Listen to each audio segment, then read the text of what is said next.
আসসালামু আলাইকুম ভিউয়ার্স। তো আমরা ছোটোবেলায় অনেক গুইসাপ, আমাদের এলাকাত বলে গুসাপ, অন্য অন্য জায়গাতে বলে গুসাপ, আমরা খুব মেরেছি।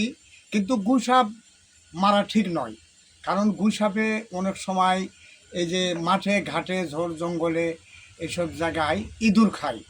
কারণ ইঁদুর হচ্ছে বাংলার শত্রু। ওই জন্যে আমি সবার কাছে বলতে চাই, বা ছোট বাচ্চারা যিনারা আমার ভিডিও দেখে, হ্যাঁ, সবার কাছে বলতে চাচ্ছি, কোনো সময় গুসাপ মারবেন না বাবা। গুসাপ মারলে তো এই যে বাংলার শত্রু মারা যাচ্ছে না, তো গুসাপ যদি বেঁচে থাকে অবশ্যই ইঁদুর মারা পড়বে, ওনারা তো ইঁদুর খায়।